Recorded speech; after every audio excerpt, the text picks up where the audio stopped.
everyone's looking right at you. Not if you're Sweep. He was staring at his opponent the entire way through. I would not want to play that guy in anything, but now Lucas gets to focus just on the game here. And you see the look on Aslan's face. He has had that look on his face every single time I've watched him play. Yeah, I was going to say the same thing. He's always got that half smile going, even when he loses, which I find incredibly impressive. So slow start here. E-Spirits on both sides. That's a little EQ cycle to open things up. Ghost in the back from Aslan. Lucas did have his breakout performance in Clash Royale in 2018 with a first place finish at MGL Worlds, part of Team Brazil.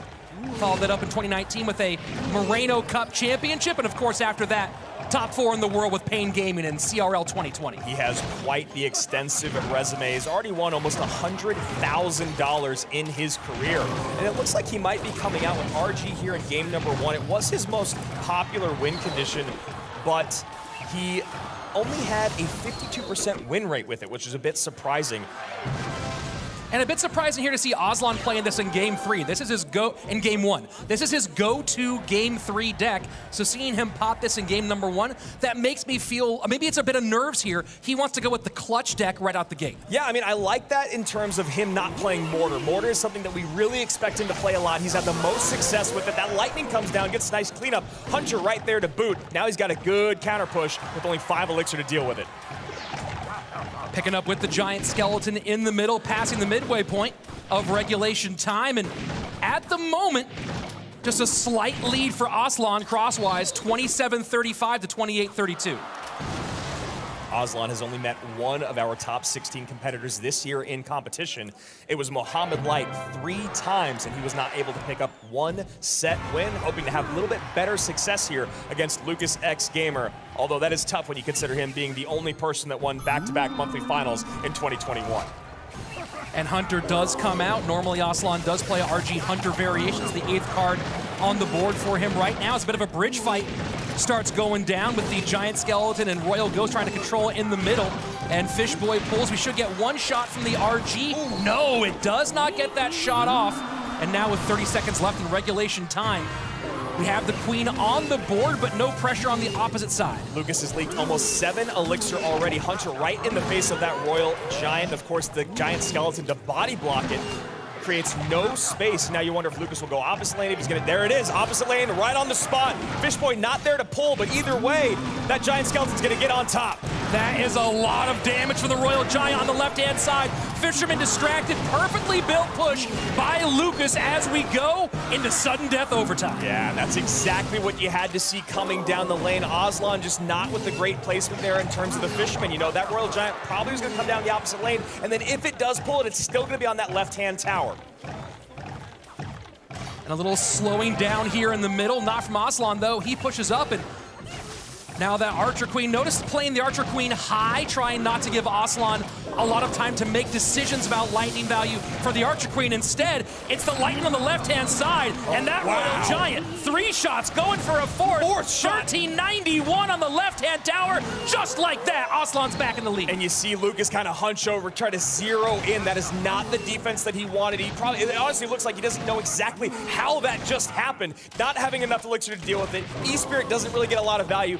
So many shots raining down. That Archer Queen walking away the opposite direction. Yes, you give less lightning value for all those different shots, but in the same way, not enough DPS there to stop the damage. And this goes back to that conversation earlier about that range DPS unit with the AQ. If she's out of cycle or on the wrong side of the board, you need that DPS. Talking about DPS, shots in again on that left-hand side, but this is a big counter push for against Aslan.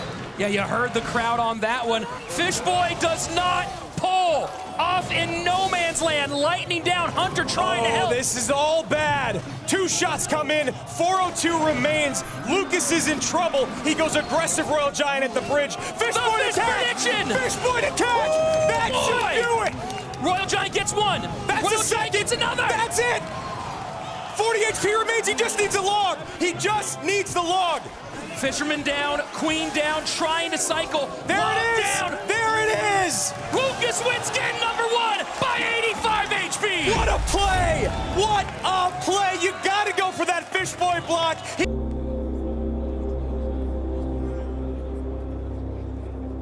The Good luck out on both sides from these two guys. You know, there are a lot of Clash Royale rivalries, if you will, but I've not heard any rumors of this being one in particular. Yeah, they haven't met each other this year, at least in competition. I'm sure they have on ladder and in challenges. So this might be Mortar Miner out of Aslan, which is one of his best decks. He usually plays it with Queen. And you see the snowball coming down because he doesn't have Log, I believe. Very curious to see if Lucas, and with the Mother Witch, might be running Lightning. And Ewiz to protect that Mother Witch. That's a great play there on the Ewiz. Then he goes hyper-aggressive opposite lane with that Mighty Miner. And this is going to be a very interesting mind game with that ability.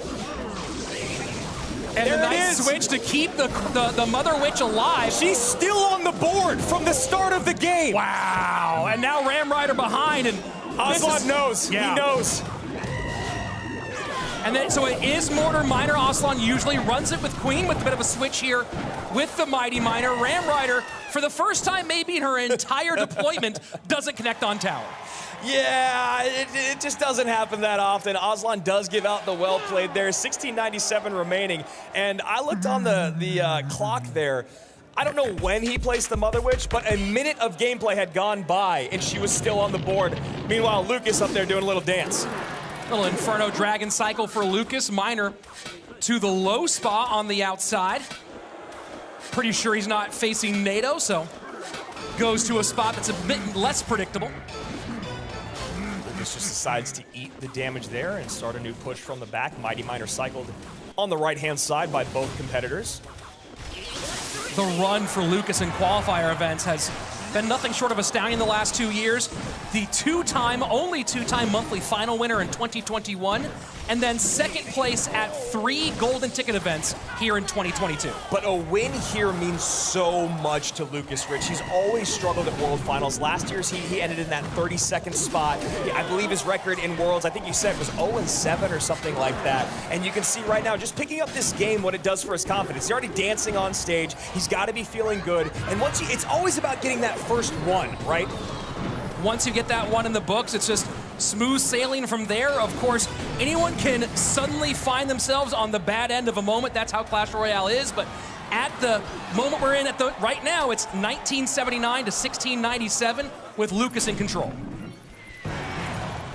He goes Mighty Miner opposite lane there as an MK works down that right-hand side. Mighty Miner to protect the Musketeer as well. He was to help with the Mighty Miner and the Skellies. Great play there from Lucas again with that aggressive high Electro Wizard. And that Ram Rider charges up for the connection as well, so opening the lead significantly here as we transition to the sudden death. And doesn't have to take the mortar shot, the MK leap as well. And honestly, it doesn't really matter because we know that Lucas would be focusing on that left tower. But when we talk about confidence, it does matter. And that mortar does get a connection. No second shot there, but the first one is significant, 1481 now. So trying to reclose that gap is Aslan. Miner tries to go for some fancy footwork here, but that's not going to do what he wanted. The connection doesn't do it again, and now down to 367. Oh, the right tower. That right tower is gone, baby. That is it. Our first 2-0 of the day. Lucas picking up one of his first ever set win at World Finals. And what a win it was. Clean, under control.